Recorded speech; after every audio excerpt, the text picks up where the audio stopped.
Você está no canal Ricardo Oliveira. Muito obrigado por sua presença. Por favor, curta o vídeo, compartilhe e inscreva-se no canal. E não se esqueça de ativar o sininho.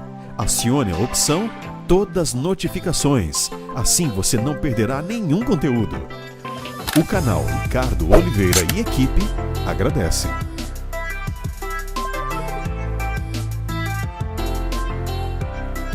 Curso de Homilética do professor Leandro Quadros.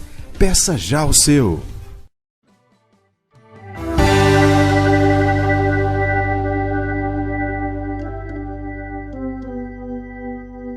Paz do Senhor, irmãos. Que a graça de Jesus esteja com todos nessa noite. E eu fico feliz porque eu quero dividir a minha fala aqui em dois momentos. Num primeiro momento, eu vou falar com vocês de um título que eu coloquei assim, Novidades da Antiguidade. Porque eu teria o privilégio de estar 2 dias com muitos irmãos aqui da Igreja Batista Atitude em Israel em setembro. Eu não sei quantos já estão inscritos nisso aí ou quantos estão sabendo disso. E nós vamos estar ali explicando a Bíblia da melhor maneira que eu gosto. Usando a palavra numa mão e o dedo na outra. Aqui eu preciso do PowerPoint. Lá eu só vou precisar do PowerPoint. Só do poder, tá bem? E depois o pastor Josué, creio que vai dar mais informações a esse respeito para vocês.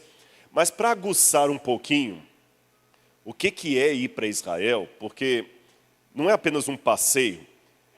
Eu quero mostrar para vocês um pouco das últimas novidades arqueológicas. Por isso que eu estou chamando novidades da antiguidade. Os últimos achados arqueológicos do ano passado para cá, que nós tivemos assim, que estão ajudando a não somente confirmar a historicidade da Bíblia Sagrada, mas também a esclarecer vários pontos da Bíblia Sagrada. E depois, no segundo momento, eu vou fazer uma reflexão espiritual aqui. Pode colocar aqui, por gentileza, a apresentação? Está lá, não é? Pensei que ia mostrar nesse do meio aqui. Novidades da Antiguidade. O que os achados de 2019 e início de 2020 têm nos ajudado? Em primeiro lugar, quantos viram esse artigo aí que saiu na revista Galileu há pouco tempo ou ouviram falar dele? Deixa eu ver. Alguns, né? Leiam comigo, olha lá. Templo de 3.000 anos descoberto em Israel põe em xeque textos da Bíblia. Eu estava saindo de Israel agora no mês passado, quando mandaram para mim várias pessoas, olha, você viu que a revista Galileu publicou, como é que responde isso? Eu li o artigo, mas até alguém falou que eu parecia que estava até um pouco nervoso no vídeo ali, indignado, talvez seria a palavra mais correta, como que o jornalismo sensacionalista pode querer colocar em descrédito a palavra de Deus. Eu falei assim, gente, é pena que eu já estou com o meu horário de voo saindo, senão eu ia voltar para Jerusalém agora, ia filmar nesse lugar para dizer que não tem nada a ver isso, pelo contrário, o achado ajuda a esclarecer a Bíblia Sagrada. Olha o que a revista colocou, e eu vou falar com vocês o que é a verdade. Eu tenho que apontar para algum lugar específico aqui, que ele não... Agora foi. O que teve de novidade é que a partir do ano 2012, começaram umas escavações num sítio arqueológico de Tel Motzá, que fica perto de Jerusalém. E o que eles descobriram? Qual foi a novidade? Qual que foi a surpresa? Estes alicerces que vocês estão vendo são restos de um templo pagão que funcionava a 6 ou 8 quilômetros aproximadamente do templo de Salomão em Jerusalém. Então você tinha o templo de Salomão em Jerusalém, dedicado ao Deus verdadeiro, e a 6, 7 quilômetros dali, mais ou menos, um templo pagão em homenagem aos deuses do paganismo. Aqui está a arqueóloga que estava escavando ali, quando essas fotos foram tiradas. Ali ela mostra até na frente, tem um altar. Eu acho que eu não estou apontando para o lugar correto, talvez, né? Só pedir a ajuda do pessoal do som. Eu tenho que apontar para onde aqui? Para lá? Para onde?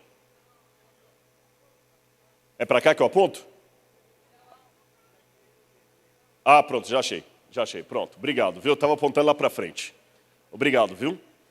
Esse aqui é a doutora Anne Hairek, perto do altar que eles descobriram lá. Esse era um altar pagão. E aqui eles descobriram muitas estatuetas, por exemplo, da deusa Ashera, e de cavalos também, de bestas de carga. Isso é interessante, porque uma besta, no Apocalipse, um dos símbolos do anticristo, é uma besta. Tem uma ligação. Eles encontraram muitas estatuetas de deuses pagãos ali, inclusive da deusa Ashera. Ashera, que na sua Bíblia em português traz como Azera, era a mãe de Baal. E ela era a divindade mais cultuada em Israel em momentos de apostasia. Mais cultuada. E ali tinha um altar a Ashera. Inclusive, eles encontraram, por exemplo, perto de Jerusalém, essa mão num túmulo, e junto com a mão uma inscrição em hebraico que diz assim: abençoado seja Yuraum por Yahweh, o seu servo egípcio, e a Ashera, aqui está a marca de sua mão. Então cultuavam ao Senhor Deus de Israel e Ashera do lado. Isso era paganismo. Aqui está a Ashera montada sempre no animal, é assim que ela aparece. E o que esse achado desse templo causou perplexidade aos arqueólogos? Foi apenas isso. Como que um templo pagão, em homenagem a Ashera e outras divindades pagãs, poderia funcionar tão perto do templo de Jerusalém? Essa foi a primeira dúvida. A segunda dúvida: por que Nabucodonosor destruiu o templo de Jerusalém, mas o templo pagão não foi destruído? Ele ficou em funcionamento, ele ficou em pé. Essa foi a segunda pergunta. Terceira pergunta: não houve a reforma de Ezequias e de Josias, destruindo todos os altares pagãos? Por que aquele altar ali não foi destruído? Sendo que a Bíblia fala que todos os altares pagãos foram destruídos. Bom, essas são as dúvidas dos arqueólogos. Mas em momento algum, irmãos, isso aí coloca em dúvida a seriedade da Bíblia Sagrada. Pelo contrário, abram comigo a Bíblia em Jeremias.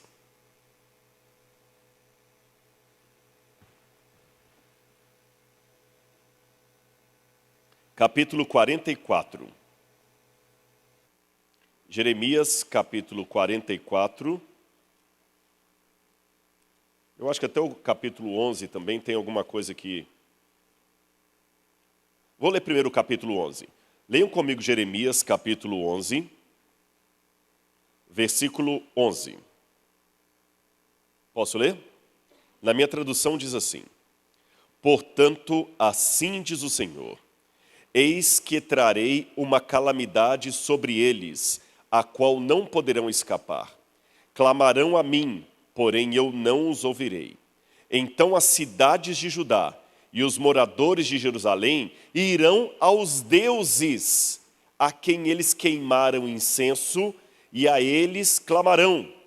Porém estes de modo nenhum os livrarão da hora da calamidade, porque os seus deuses, ó Judá, são tantos quantos as suas cidades, e os altares que vocês levantaram para coisa vergonhosa, isto é, para queimar incenso a Baal, são tantos quanto o número das ruas de Jerusalém. O que Jeremias está falando aqui? Que havia muitos altares pagãos em torno de Jerusalém. Então, em que situação que esse achado desmente a Bíblia? Só confirma. A prova maior que a idolatria não foi sanada com as reformas de Josias e de Ezequias é que Deus trouxe Nabucodonosor e os babilônios. Então o achado de Telo Motsá apenas coloca mais claro que havia um paganismo ali. E me ajuda até a ler a Bíblia de maneira ampliada. Agora eu entendo mais a mensagem de Jeremias quando eu vejo aquele altar pagão ali. E até entendo de uma maneira homilética por que Deus permitiu a destruição do templo de Jerusalém, mas poupou o templo pagão. Porque o que é de Deus, se não for seguido com fidelidade, o Senhor tira. Perceberam? Não tem nada que o achado desmente a Bíblia Sagrada, põe em xeque, pelo contrário, confirma. Agora, lembra que eu falei com vocês, qual é o nome da deusa, a mãe de Baal, que era muito idolatrada? Azera, ou Áshera. Ela sempre é colocada, a Áshera, ela foi adorada por vários povos, pelos fenícios, pelo povo de Ugarit, e ela sempre é mostrada como sendo uma prostituta montada no animal ali, vocês estão vendo? É sempre uma prostituta montada no animal, olha lá. Inclusive, olha lá, outra forma da Áshera, sempre uma prostituta montada no animal. Tem um hino de Áshera encontrado em Ugarit que diz assim, olha, porque tem Áshera, a dama do dia chegado, ela é a criadora, porque a criatura dos deuses chegou. Se vocês estão com fome, venham comer. Se vocês estão com sede, venham beber. Comam ou bebam. Comam o fruto da mesa e bebam o vinho do copo. Bebam o sangue das árvores do cálice de ouro que Áshera traz. O hino está dizendo que Áshera chega montado no animal e ela dá de beber a todos os reis da terra e todos os deuses o vinho da sua sedução. Aqui eu tenho algumas estatuetas de Áshera e você nota que ela não tem os pezinhos. Por isso que ela sempre se locomovia montada num animal. Esse exemplar aí, inclusive, faz parte da coleção de arqueologia que nós temos lá na Unasp. Agora, curioso, porque quando eu vou ao Apocalipse, capítulo 17, o apóstolo João fala que ele viu uma mulher, uma prostituta, montada sobre uma besta e repleta de vinho, e ela dá a beber dos reis da terra o vinho da sua prostituição. E João fica assustado quando ele vê aquela mulher. Por que João ficou assustado? É simples. João reconheceu naquela mulher uma imagem de Áshera. E João percebeu que a igreja no futuro cometeria os mesmos pecados que Israel cometeu no passado. Israel foi atrás de Áshera, por isso Deus trouxe os babilônios. O cristianismo no futuro também iria atrás da apostasia e por isso Deus traria a perseguição. E quando é perguntado para João quem é essa mulher, João pergunta quem é essa mulher, o Espírito diz, a mulher que viste, João, é aquela que se assenta sobre 7 colinas, é a cidade que domina os reis da terra. Apocalipse 17. Na época de João, qual era a cidade que dominava os reis da terra? Qual era a cidade na época de João que dominava os reis da terra? Atenas? Rio de Janeiro? Roma. E olha essa moeda aqui, mostrando Roma e uma mulher sentada sobre 7 colinas, como aquela mulher no Apocalipse. Seria quando a igreja entraria em apostasia, infelizmente. E olha, vou mais. Essa mulher foi adorada, a Áshera foi adorada pelos gregos. E os gregos simplesmente a chamavam de Europa. Então vocês veem que a arqueologia ajuda também a entender o contexto da Bíblia Sagrada. Agora deixe-me contar um outro achado interessante. Esse aqui é uma foto tirada de drone do pátio do Domo da Rocha. Aquela cúpula dourada que vocês estão vendo ali é o Domo da Rocha, onde ficava o templo de Salomão e depois o templo que Jesus conheceu no Novo Testamento. Aqui embaixo você tem a Mesquita de Al-Aqsa. Esse quadrado que vocês estão vendo, esse caixote, se os arqueólogos escavarem ali, eles proclamam a Terceira Guerra Mundial. Não dá para escavar ali. Mas como a gente queria escavar ali para mostrar a questão do templo e tudo mais. Mas olha como é que o Espírito de Deus trabalha. Já que os arqueólogos não podem trabalhar ali, porque os muçulmanos não deixam, olha o que aconteceu. Os próprios administradores do Domo da Rocha fizeram uma escavação clandestina para fazer uma reforma. Clandestina. E começaram a tirar lá dezenas e dezenas de caminhões de entulho.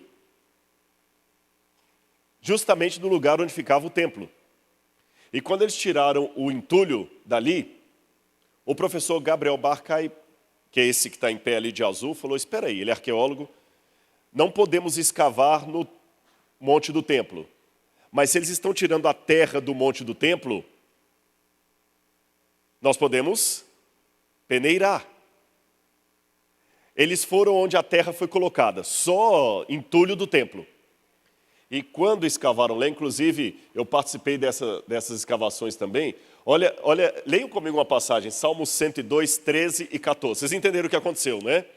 Os muçulmanos tiraram centenas, não foram dezenas, centenas de caminhões de entulho ali do lugar onde era o templo. E espalharam essa montanha de entulho num lugar. Então o professor Gabriel Barkay falou, olha, nós não podemos escavar lá, mas eles jogaram fora, a gente pode peneirar isso aqui. É Salmo 102, versículos 13 e 14.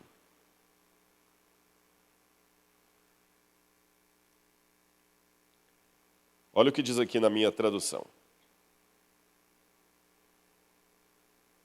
Tu te levantarás e terás piedade de Sião. É o tempo de te compadeceres dela. E já chegou a sua hora, porque os seus servos amam até as pedras de Sião e se compadecem do seu pó. A arqueologia também tem espiritualidade. Os servos de Deus amam até as pedras de Sião e se compadecem do seu pó. Foi com base nesse versículo aqui que o professor Gabriel Barkay falou, olha, então vamos compadecer do pó. E começou a peneirar ali. Inclusive eu tive a oportunidade de participar dessa escavação também, de peneirar aquilo ali, e encontramos coisas muito interessantes que ajudam a contar a história bíblica. Por exemplo, ali encontraram esse selo aqui, o anterior, deixa eu voltar aqui. Esse selo, onde está escrito o nome Gedaliahu ben Imer HaKohen, provavelmente irmão de Passur ben Imer. Esse cidadão é mencionado no livro de Jeremias, capítulo 20, versículo 1. Um personagem do livro de Jeremias, encontraram um selo dele comprovando que ele existiu realmente. Encontrou também no entulho ali, Jerusalém como sendo um centro administrativo, encontraram vários selos, vários carimbos ali também. Encontraram mosaicos que nos ajudam a ver como é que era o pátio do templo quando Jesus pisou ali. Encontraram também uma coluna do templo da época de Jesus. Coisas todas que mostram que realmente havia o templo ali de Jerusalém. Esse selo também interessante, é outro personagem mencionado no livro de Jeremias. Ele é outra expressão, melhor dizendo. Você tem o nome Adoniahu, que é Adonias, e vem a expressão Asher al-Habeit.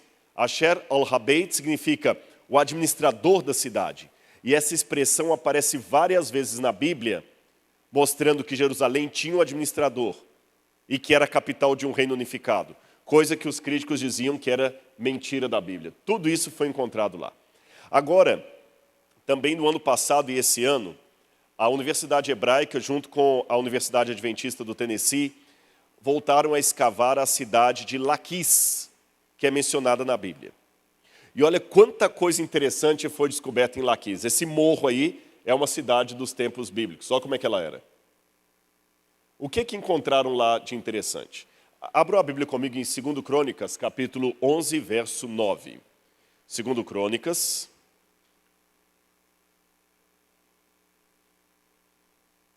capítulo 11, verso 9. Olha o que a Bíblia fala de Roboão. Verso 5. Roboão morou em Jerusalém e para defesa fortificou várias cidades em Judá, a saber, aí fala Belém, Etã, Tecoa, aí no verso 9 fala Adoraim, Laquis. A Bíblia fala que Roboão colocou muros em Laquis. Os críticos da Bíblia, à semelhança dos autores daquela revista que eu mostrei no início, diziam, mentira da Bíblia, Laquis nunca teve muralhas nessa época. Laquis não tinha muralhas. E agora, no final do ano passado, o pessoal escavando lá, descobriram o quê? As muralhas que datam justamente da época de Roboão, conforme a Bíblia diz. Por que é importante isso aqui? Você pode falar assim, ah, Rodrigo, mas tá aí, qual o valor disso? Eu digo a você por quê. A Bíblia, diferente de outros livros sagrados que existem por aí, é importante que a história que ela conta seja verdadeira. Se eu fosse muçulmano, se ao invés de estar numa igreja, eu estivesse numa mesquita, talvez ninguém me convidaria para vir aqui, e talvez o líder aqui estava chamando vocês para fazer uma caravana para Meca, para ver a Caaba lá, não para ir para Israel. Por quê? Por que esse esforço para ir para Israel? Eu vou explicar a você por quê. Não existe arqueologia do Alcorão. Não existe arqueologia do Bhagavad Gita. Mas a Bíblia é o único livro religioso que fala, nós estamos contando uma história verdadeira, e se ela não for verdadeira, esqueça o que nós falamos. Quando os profetas vão falar da ressurreição de Jesus, os do Novo Testamento, ele fala assim, porque nós vimos com os nossos olhos, nós tocamos, nós conhecemos o Senhor, o Verbo se fez carne e habita no meio de nós. O livro de Atos dos Apóstolos está cheio de data, de nomes, de autores. Por quê? Eu expliquei isso até na entrevista que eu dei agora ali para o Instagram da universidade. Eu não posso, pela arqueologia, provar que Jesus é Deus. Eu não posso, pela arqueologia, provar o batismo com o Espírito Santo. Não é tema da arqueologia provar isso. Mas qual que é a contribuição da arqueologia? Eu posso, pela arqueologia, provar que a história que a Bíblia falou é verdadeira. Se a história que a Bíblia falou é verdadeira, então a teologia que se assenta sobre essa história também será verdadeira. Vocês entenderam? Esse é o primeiro papel da arqueologia. E o segundo, ajudar a contextualizar a Bíblia, como eu falei, do achado de Telo Motsar, que amplia muito mais a pregação de Jeremias para mim. Então o achado desse muro é verdadeiro. E silencia os críticos também. Opa. Muito rápido. Deixa eu voltar aqui mais um pouquinho, só um minutinho. Devagar. Pronto, olha mais um aqui. Estou apanhando mesmo com o negócio aqui, ainda não achei o pontinho. Pronto. Olha como é que a Bíblia é verdadeira nos detalhes. Essa é a entrada da cidade de Laquis que o pessoal escavou. Eu escavei uma vez lá também. A entrada da cidade. Você nota que ela tem 3 câmaras de um lado, 3 câmaras do outro e um corredor no meio, perceberam? Um corredor, 3 câmaras, 3 câmaras. Para que eram essas câmaras? 2 funções. Primeiro, ou 3, ali ficavam soldados, posto policial. Segundo, aduaneira, onde o pessoal cobrava os impostos. E terceiro, lugar de julgamento. Lembra que a Bíblia tem várias histórias de pessoas que sentavam à porta da cidade para fazer o julgamento? Lembram-se disso? O caso, por exemplo, de Ruth e Boaz. Onde é que foram resolver o problema? Na porta da cidade. Ali nós temos um dos rapazes escavando sentado à porta ali, onde vários julgamentos aconteceram. Mas olha que quando o pessoal estava escavando lá, no ano passado, eles descobriram na 3ª câmara um altar. Vocês estão vendo marcado ali? Só que o que chamou a atenção desse altar é que o altar estava, ali quando eles estavam desenterrando, descobriram um altar pagão, só que o altar estava quebrado. As pontas do altar estavam quebradas. E dá para perceber na arqueologia quando uma coisa foi quebrada por acidente ou de propósito. Você encontra um celular trincado, você fala, coitado, caiu no chão e quebrou. Você encontra um celular esmiuçado, você fala, a namorada pegou a senha do WhatsApp. Dá para perceber a diferença. Dá ou não dá? As mulheres ficam assim, dá. Esse altar estava quebrado de propósito. Os cantos dele estavam partidos e ele estava colocado de cabeça para baixo. E em cima dele estava aquela peça do lado direito. Estão vendo uma peça com um buraco no meio? O que vocês acham que é aquela peça? O que vocês acham que é? Vaso sanitário. Mas espera aí. por que um altar estaria quebrado, colocado de cabeça para baixo, e um vaso sanitário em cima? E o curioso é que não encontramos ali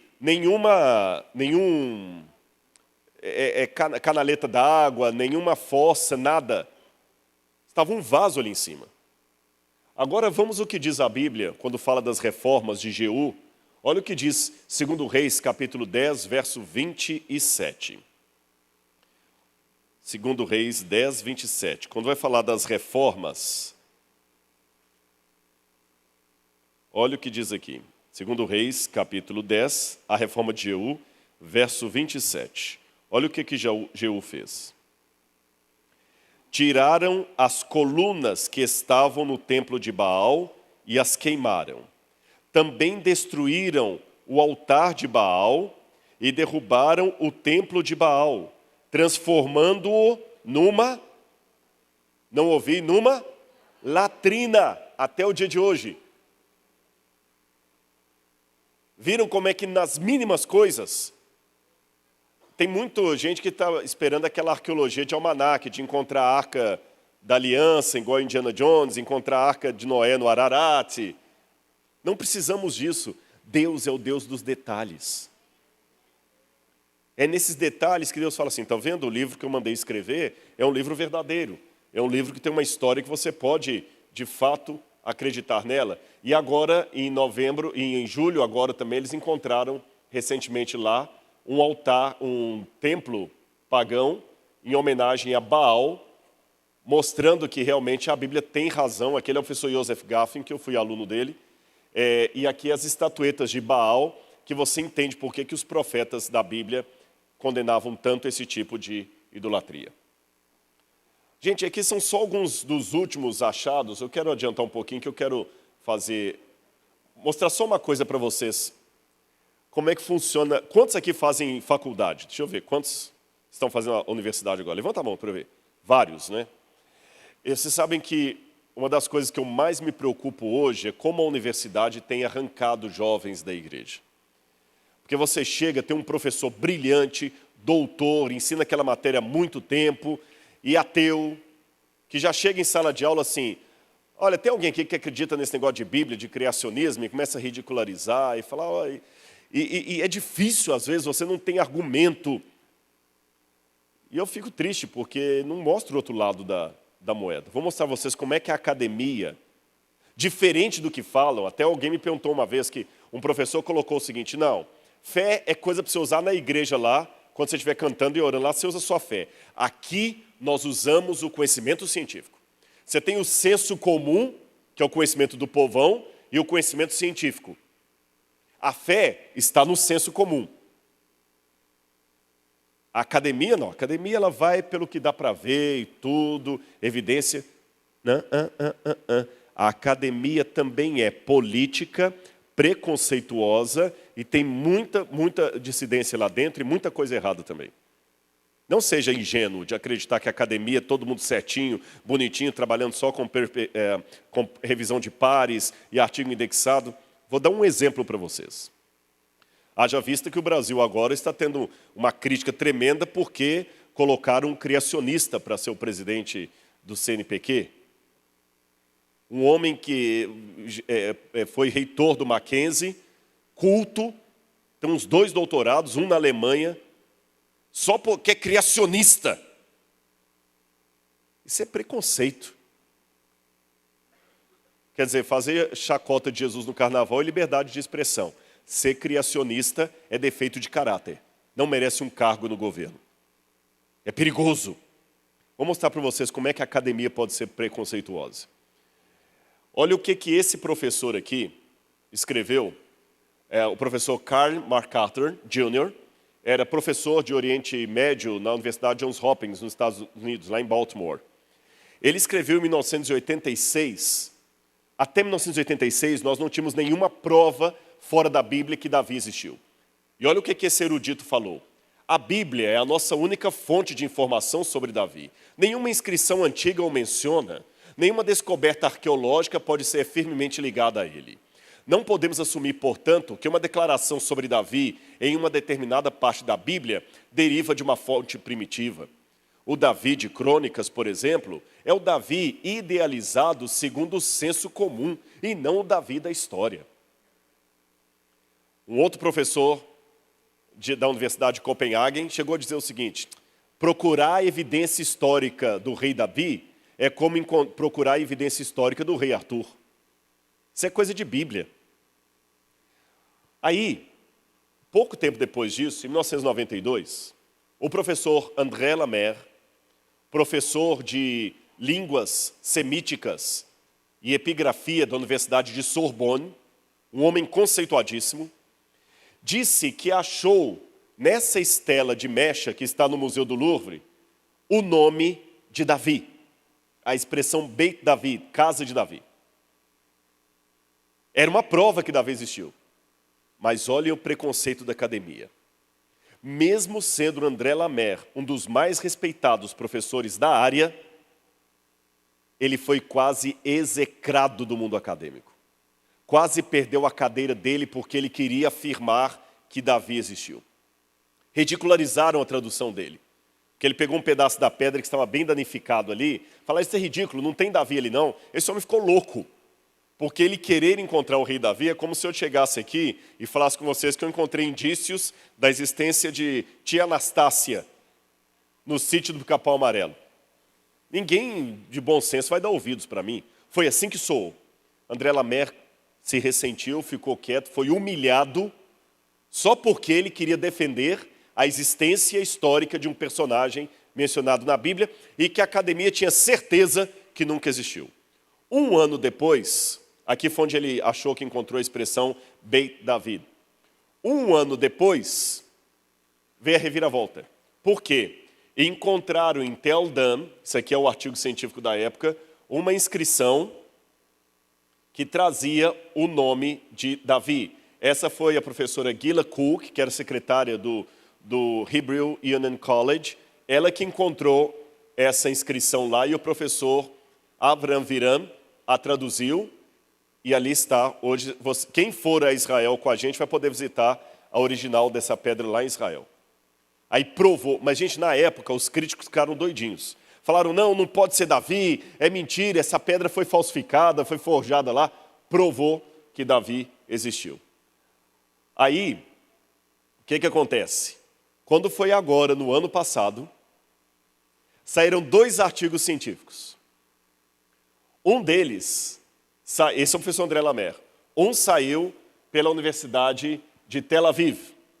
E os articulistas falaram: o professor André Lamer estava caduco naquela época, porque lá não estava escrito Davi, estava escrito Balak.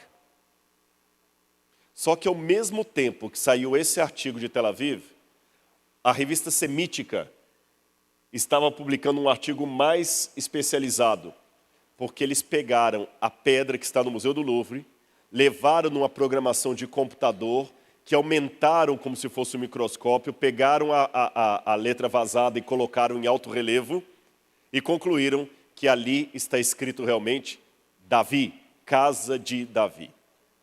Nós temos agora 2 achados arqueológicos fora da Bíblia que comprovam a existência de Davi, e o professor André Lamer, depois de tantos anos, foi vindicado agora no ano passado.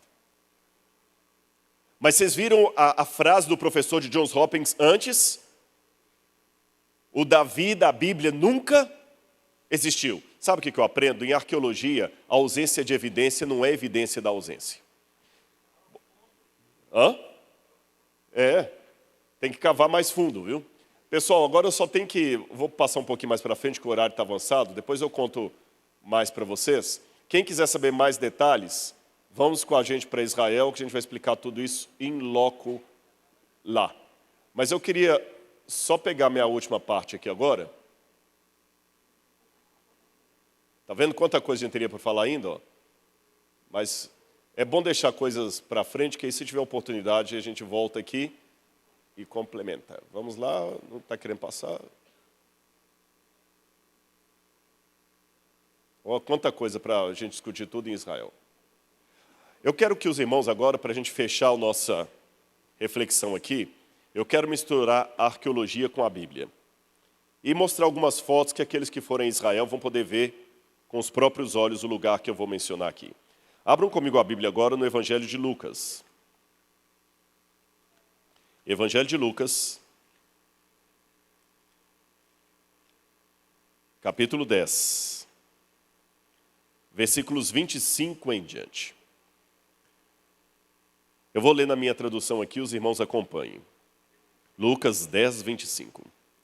Eis que certo homem, intérprete da lei, se levantou com o objetivo de pôr Jesus à prova e lhe perguntou: Mestre, que farei para herdar a vida eterna? Então Jesus lhe perguntou: o que está escrito na lei? E como você a entende? A isso ele respondeu: ame o Senhor, seu Deus, de todo o seu coração, de toda a sua alma, com todas as suas forças e de todo o seu entendimento. E ame ao seu próximo como a si mesmo. Então Jesus lhe disse: você respondeu corretamente. Faça isso e viverá. Mas ele, querendo justificar-se, perguntou a Jesus: quem é o meu próximo? Jesus prosseguiu dizendo: um homem descia de Jerusalém para Jericó e caiu nas mãos de alguns ladrões. Estes, depois de lhe tirar a roupa e lhe causar muitos ferimentos, retiraram-se, deixando-o semimorto. Por casualidade, um sacerdote descia por aquele mesmo caminho e, vendo aquele homem, passou de largo. De igual modo, um levita descia por aquele lugar e, vendo-o, passou de largo. Certo samaritano que descia o seu caminho, passou perto do homem e, vendo-o, compadeceu-se dele. E, aproximando-se, fez curativos nos ferimentos dele, aplicando-lhes óleo e mel e vinho. Depois, colocou aquele homem sobre o seu próprio animal, levou-o para uma hospedaria e tratou dele. No dia seguinte, separou 2 denários e os entregou ao hospedeiro, dizendo: cuida desse homem. E se você gastar alguma coisa a mais, eu te reembolso quando voltar. Então Jesus perguntou: qual desses 3 lhe parece ter sido o próximo do homem que caiu nas mãos dos ladrões? O intérprete da lei respondeu: o que usou de misericórdia para com ele. Então Jesus lhe disse: pois vá e faça o mesmo. Fique com a Bíblia aberta. A Bíblia fala que um homem se levantou com o intuito de pôr Jesus a provas. Jesus talvez estava sentado dando alguma explicação e naquela época era comum a pessoa participar do sermão levantando perguntas, comentários ou até objeções. Aqui, se nós tivéssemos esse costume também das pessoas participarem do sermão, uma maneira educada de você pedir a palavra seria qual? Na nossa cultura. Levantando a mão. Naquela época, a pessoa se colocava em pé. Só que a Bíblia diz que aquele homem se colocou em pé, querendo colocar Jesus à prova. E quando a gente lê essa história que Jesus contou do bom samaritano, geralmente a gente pensa que Jesus está falando ali de caridade. Hospital Bom Samaritano. É um bom nome para um hospital, né? Faz caridade. E pode fazer um sermão do tipo: olha, assim como o samaritano ajudou aquele homem, ajude você também. Mas quando a gente vai olhar o texto assim, não parece que o tema ali é caridade. A Bíblia fala que aquele homem queria colocar Jesus à prova. E ele perguntou a Jesus uma pergunta estúpida: que farei para herdar a vida eterna? Eu destaquei algumas palavras ali, ó. Que farei para herdar a vida? E Jesus perguntou: o que está escrito onde? Na lei. E o homem, que era um doutor da lei, responde citando a lei. E Jesus diz: faça e viverás. Fazer, vida. Fazer, vida. Lei, lei. Fazer, vida, lei, lei. Lei, fazer, vida, lei, fazer, vida. Isso aqui parece comigo mais uma discussão sobre salvação. Justificação pela graça ou pelas obras? Não parece caridade. A hermenêutica me aponta num outro caminho. Vamos analisar um pouquinho para tentar entender isso à luz da arqueologia, do contexto e da Bíblia Sagrada, para a gente levar uma mensagem hoje para casa? Eu vou confessar para vocês uma coisinha de aconselhamento pastoral. Espero que o pastor Josué não fique bravo para eu contar esse segredo. Quase todo pastor sabe que ele tem que ignorar os 5 ou 10 minutos primeiro de qualquer conversa de aconselhamento. Sabe por quê? Porque o verdadeiro problema nunca vem à tona no começo da conversa. As pessoas têm a tendência de esconder o problema como criança que esconde um machucado para não passar mertiolate. Eu dou exemplos bíblicos. Adão e Eva. Adão, por que você se escondeu? Ah, porque eu estava nu. Quem te fez saber que estava nu, Adão? Você comeu, foi o fruto proibido. Adão estava nu ou não estava nu? Estava. Eu não estou falando que você mente, você até traz um problema no começo da conversa. Mas não é o problema central, principal. É um problema para disfarçar o verdadeiro problema. A Bíblia diz que aquele homem queria pôr Jesus em provas. E por isso ele fez uma pergunta até estúpida. Que farei para herdar a vida eterna? Ora, para herdar você não faz nada. Você é herdeiro ou não é. Ou seu nome está no testamento ou não está. É isso que é ser herdeiro. Mas Jesus, como bom judeu, respondeu uma pergunta com outra pergunta. Dizem que os judeus são assim, né? Perguntaram a um rabino uma vez, por que vocês judeus respondem uma pergunta com outra pergunta? Ele respondeu, há algum mal nisso? Que farei para herdar a vida eterna? O que está escrito na lei? Na lei manda amar a Deus sobre todas as coisas e ao próximo como a si mesmo. Então por que você está me perguntando? Faz isso aí. Se você acha que tem que fazer alguma coisa, faz. Agora volta seu olho para a Bíblia. Olha o que diz aqui no verso... Olha o que diz aqui no verso 29. Mas ele, completem para mim, querendo justificar-se, querendo sentir-se justo, ele não estava bem com ele mesmo. E aí ele pergunta, quem é o meu próximo? Quem é o meu próximo? É como se falasse assim, olha, tá, fala o que falta na minha conta para eu pagar isso logo e acabar com esse negócio. Eu já amo a Deus. Quem que é o meu próximo, então? O que está faltando? Eu não estou me sentindo bem. Se o senhor está falando para eu fazer isso, então me manda aqui, mostra quem que é o meu próximo aí, para eu já cumprir a lei e ficar livre disso logo. Coitado, ele ainda achava que a lei é que salvava. Ele estava preso a pensar que ele seria salvo por cumprir a lei.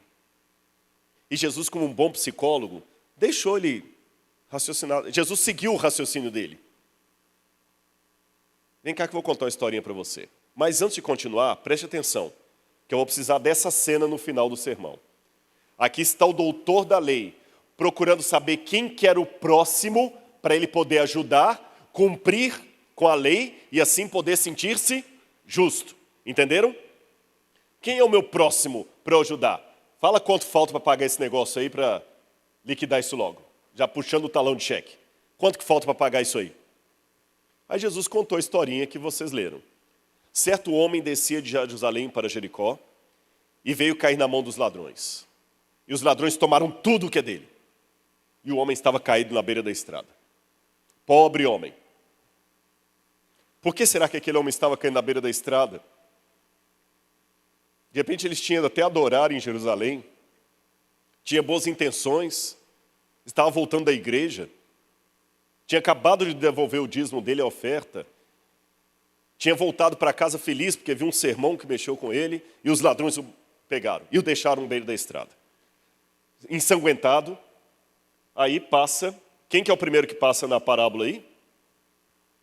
Quem, igreja? Não ouvi ainda quem? Sacerdote. E o sacerdote ajudou aquele homem, e o curou, o levou para o hospital. Não é isso não? O sacerdote passou de largo. Por que o sacerdote não ajudou aquele homem?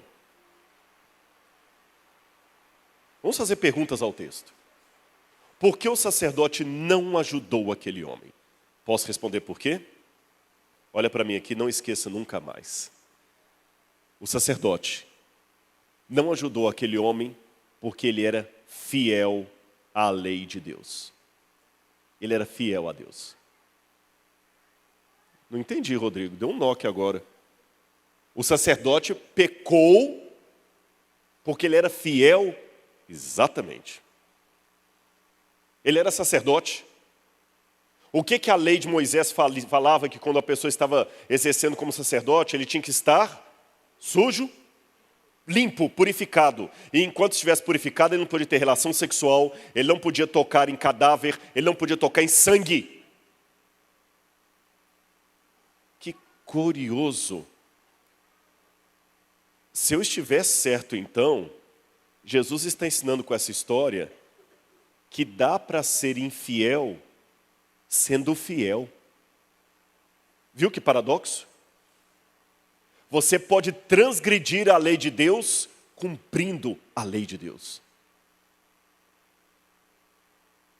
E deu um nó na cabeça daquele doutor, porque lembram, quem é o meu próximo para eu terminar de pagar esse negócio aí já? E Jesus mostrou para ele alguém que, sendo fiel, estava em falta. Não estava amando o seu semelhante. Quem que veio atrás do sacerdote? Quem? Levita. Curioso que... Por que o levita não ajudou? Não era pelo mesmo motivo do sacerdote. O levita não estava oficiando no templo. Ele podia cuidar do homem. E quer uma prova que o levita tentou fazer alguma coisa? Olha aqui o que diz. Veja comigo aqui, olha. Lucas capítulo 10, versículo 31. Por casualidade, um sacerdote estava descendo por aquele mesmo... Não ouvi? Um sacerdote estava descendo por aquele mesmo caminho. De igual modo, um levita descia por aquele... Não ouvi. Vamos de novo. O sacerdote descia por aquele mesmo caminho. E o levita por aquele mesmo lugar. Por que um diz que fez por aquele caminho, outro aquele lugar? É que no original grego dá a entender o seguinte. O sacerdote, o homem caído à beira da estrada, essa almofada, essa poltrona aqui. O sacerdote, para não se contaminar, fez isso aqui, ó. Nem passou perto. Já o levita chegou perto, olhou, examinou e não fez nada. Por que será que o levita não fez nada? A resposta talvez esteja aqui. Quem for para Israel vai poder ver restos da estrada romana original que ligava Jerusalém a Jericó. Até hoje existem pedaços dessa estrada romana lá. E ali em cima vocês estão vendo restos de uma fortaleza herodiana e acima dela fizeram uma fortaleza bizantina. E do outro lado da estrada moderna você tem restos de uma... Antes de entrar nisso, eu quero só dizer uma coisa que chamou atenção. Isso aqui do lado de cá é restos de uma pousada do primeiro século, do período do segundo templo. Então, se essa história, que nem toda parábola é história com E, algumas parábolas podem ser baseadas em fatos que aconteceram. Se essa história for uma história que de repente aconteceu de um assalto que Jesus contou, pode ter acontecido por ali. E o que me chamou atenção é que essa estrada que liga Jerusalém a Jericó, ela quase não tinha, a estrada romana eu digo, quase não tinha curvas, olha lá o desenho. E é uma descida, porque Jericó está abaixo do nível do mar em relação a Jerusalém. Está mais baixo. Então isso dá a entender que quem vem aqui atrás consegue ver o que está acontecendo lá na frente. O levita provavelmente vinha atrás e viu o que o sacerdote não fez. Aí vem aquela filosofia. Se o pastor não foi, por que eu tenho que ir? Se o outro não fez... Você já notou como é que tem irmão que ele é especialista em arrumar pessoas para você evangelizar? Mas ele mesmo não vai. Olha, eu encontrei uma pessoa aqui, pastor, vai lá visitar, está doido para vir à igreja. Irmão, eu sou um só, não dá para você fazer uma visita para ele? Se o sacerdote não faz, o que eu vou fazer? Mas, finalmente, vem o nosso herói. Um samaritano que seguia o seu caminho. O que significa? Olha, veja, o sacerdote descia por aquele mesmo caminho. o levita por aquele mesmo lugar. Mas o samaritano seguiu o seu caminho. Ele andava pelas montanhas lá para evitar a estrada, porque ele não podia usar uma estrada que os judeus usavam. Mas quando o samaritano viu aquele homem caído lá, ele tirou de si o preconceito, o medo da rejeição, o medo de receber pedrada, que ele podia ser apedrejado por um judeu ali. Desceu correndo e pegou aquele homem. Sem olhar se tinha problemas ou não. Irmãos, eu não quero aqui criar uma... Dietrich Bonhoeffer falava do mito da graça barata. Ele dizia o seguinte: a graça é de graça, mas não é barata. Eu não estou querendo aqui desdenhar das coisas de Deus, mas aprendam duas coisas. Em primeiro lugar, a gravata não pode ser mais importante que o pescoço que está por detrás dela. Mas tem gente que por causa da gravata corta o pescoço. Entenderam?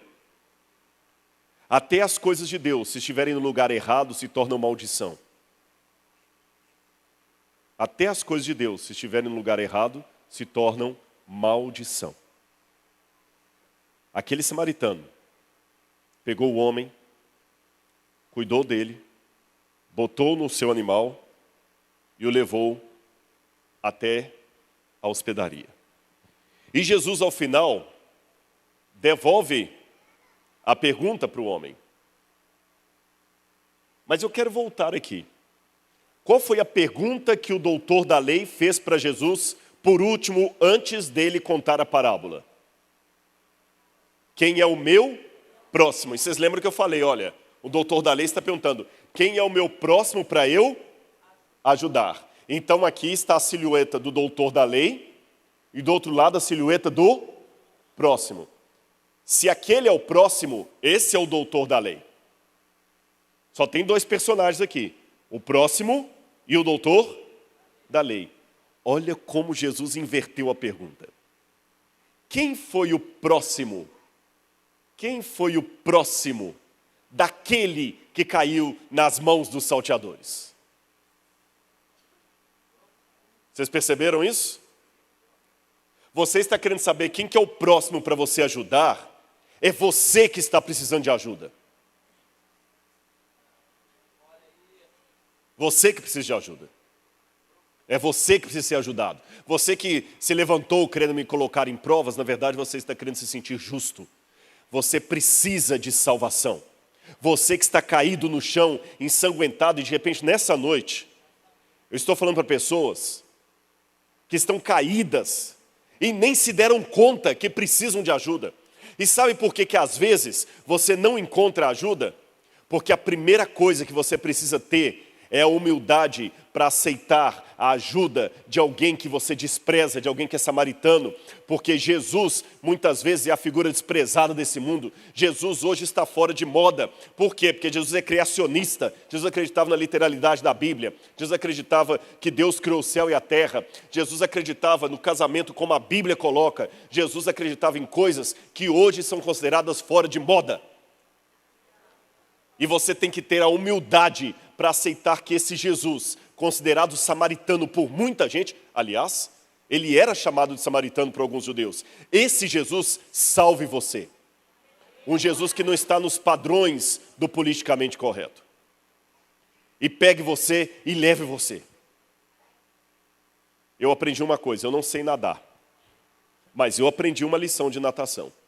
Se algum dia eu estiver afogando e vier alguém me socorrer, a primeira lição, aprenda comigo se você também não souber nadar como eu. Não atrapalhe o seu Salvador. A pior coisa que tem é você entrar em desespero e estrangular o bombeiro e não deixar ele te tirar da água. Quer ser salvo? Eu vou te falar qual é o seu papel na salvação. Não atrapalhe o seu Salvador. Deixe ele tirar você do chão. Agora, o que me chama a atenção nessa história, eu quero mostrar uma coisa para vocês, é que se o samaritano é Jesus, aquele homem caído na beira da estrada só podia ser o doutor da lei, o que precisava de ajuda. O que começou a pergunta achando quem que eu preciso ajudar para encerrar essa conta, e era ele que precisava ser salvo, precisava de ajuda. Agora, primeira lição. Jesus não salva alguém para deixá-lo à beira da estrada. Jesus tira da beira da estrada, ele tira do mundo. E hoje existe um movimento, eu até estava conversando lá dentro com os pastores, eu quero escrever um livro sobre isso, já estou rascunhando um livro sobre isso. Qual o papel da igreja na salvação, na vida do crente? Porque estão dizendo coisas por aí, pastor, que não são bíblicas. E desculpe, eu não quero contradizer nada, eu não estou na minha igreja, mas vou tomar licença para falar isso aqui. Uma frase muito, a igreja sou eu. Não, a igreja somos nós. Igreja não é você na sua casa assistindo um sermão na internet. A igreja é você reunindo junto, para cultuar junto. Deus não salva alguém do mundo para deixá-lo lá. Mas curioso, já que eu falei de igreja e mundo, o samaritano salvou aquele homem, não o deixou na beira da estrada, mas também não levou aquele homem para casa. O samaritano não levou aquele homem para Jerusalém. O samaritano levou aquele homem para onde? Hospedaria. A hospedaria era um lugar na beira da estrada onde todo tipo de gente ficava. O rico e o pobre. Isso eu falo arqueologicamente falando, pelo que a gente tem dos indícios arqueológicos ali, porque era uma estrada de mais ou menos 25 quilômetros, mas você, dependendo do horário que você saía de Jerusalém, a pé, você tinha que dormir na hospedaria, porque era perigoso, de noite lá havia muito assalto. Então, o rico ficava lá e o pobre também. Uma pessoa religiosa, uma menos religiosa. Essa hospedaria representa a igreja. Quando Deus te salva, Ele não te salva para te deixar no mundo, Ele te tira do mundo, mas Ele ainda não te leva para a Nova Jerusalém. Ele te traz para a hospedaria, para a igreja. E ser salvo requer um grau de humildade muito grande. Primeiro, para admitir que eu preciso de salvação. Segundo, para não atrapalhar o meu Salvador. Terceiro, para deixar que o meu Salvador me salve, mesmo sendo ele um samaritano que eu aprendi a desprezar desde a infância. E quarto lugar, deixar que esse samaritano me leve para a igreja dele, onde todo tipo de gente vem. E o mais interessante, ter a humildade para estar dentro da igreja, cultuando ao lado do samaritano, que eu desprezo, e ao lado do sacerdote e do levita, que recusaram me ajudar. Você teria humildade espiritual para Deus te trazer para a igreja, onde tem pessoas que te recusaram o pão? Você aceitaria adorar do lado do levita e do sacerdote que te deixaram na beira do caminho, sem prestar socorro? Você teria essa humildade? Ou você fala, não, aí eu não entro, porque esses dois que me recusaram a ajuda estão aí dentro. Ou você aceita e deixa o samaritano levar você para a hospedaria. Todos os dias, o samaritano Jesus vem trazendo pessoas para a hospedaria. Mas ele não deixa os que lá estão sem fazer nada. Pelo contrário, a parábola termina dizendo que ele entregou 2 denários ao dono da hospedaria. E o que ele disse? Cuida desse homem. E se alguma coisa você gastar a mais, eu te indenizarei quando voltar. Eu não sou contador, não sou economista, mas uma coisa eu já aprendi. Só é indenizado quem fechou a conta no prejuízo. E de repente alguém está falando assim, pai, mas eu já estou cansado de cuidar da igreja aqui, eu venho, eu ajudo no ministério de louvor, eu ajudo limpando, eu faço, aconteço, eu só estou com prejuízo, eu não estou vendo nenhum lucro nisso.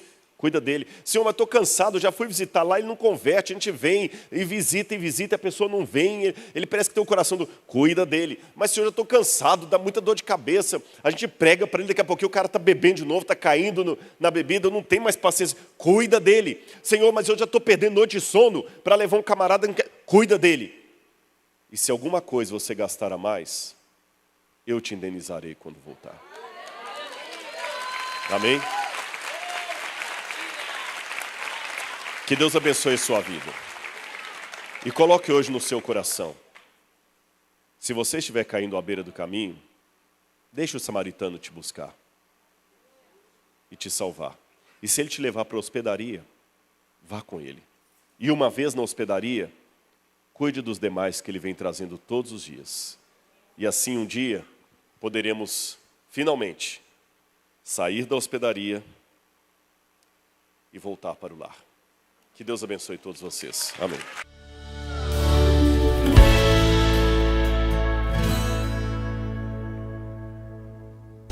Ricardo Oliveira, proclamando as boas novas do reino. Lembre-se, a verdade sempre vence.